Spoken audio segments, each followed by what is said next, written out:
Click the subscribe button, hit the bell icon to never miss another update.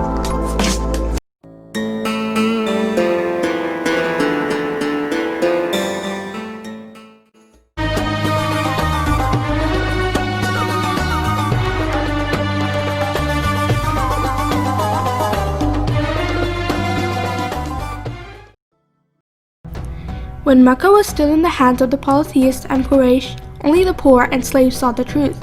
Last night I was walking by Muhammad's house. I heard Muhammad worshipping God aloud and saying things I had never heard before, a slave said to Abu Sufyan. Abu Sufyan heard the words of his servant but did not say anything to him and let him go. But later that night, he reached the wall of the Prophet's house without telling anyone. He waited for a while, and when he heard no sound, he moved to one of the windows that were closest to him. He climbed up and hid himself behind some pillows. The sky was full of stars and the moon was shining. Abu Sufyan was getting tired when suddenly he heard a voice. He said to himself, "Oh, it is the voice of Muhammad." He moved a little to hear his voice better.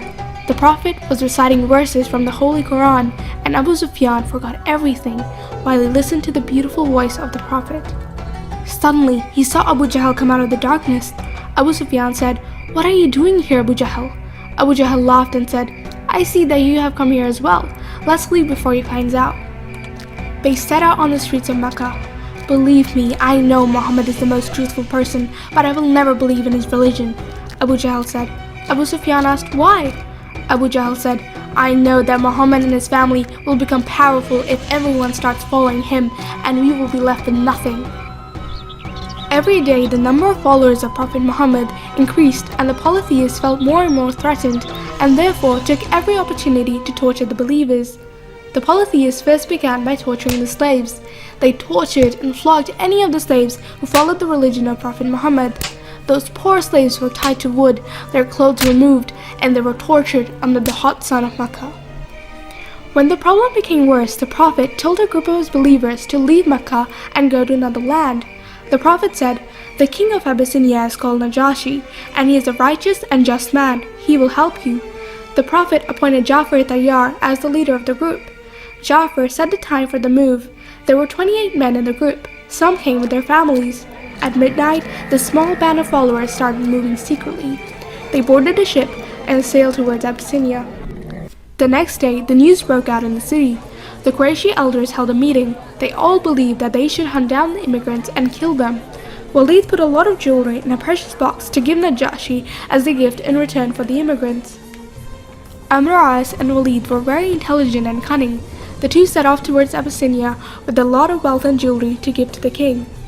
When they reached Abyssinia, they immediately went to Najashi's palace. Walid presented and offered the precious jewelry box with respect. Amr As came forward and said, "O prudent king, we are the messengers and elders of Mecca.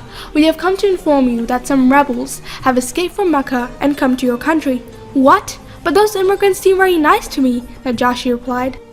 Walid took the gift box in front of Najashi. He opened it and said with a smile, "These gifts have been sent to you by the noblemen of Mecca. Take them and give those immigrants to us."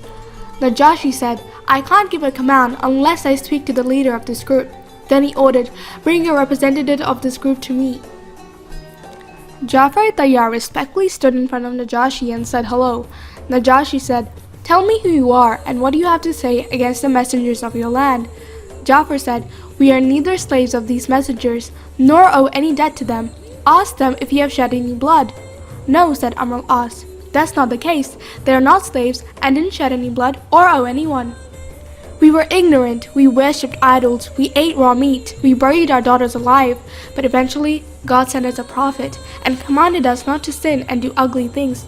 When Najashi heard this from Ja'far, tears welled up in his eyes and he said, "By God, Jesus Christ also came with the same message."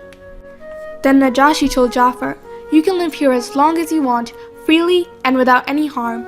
Then he told Amr al-As, "I don't want to hear anything else from you. Leave my country at once."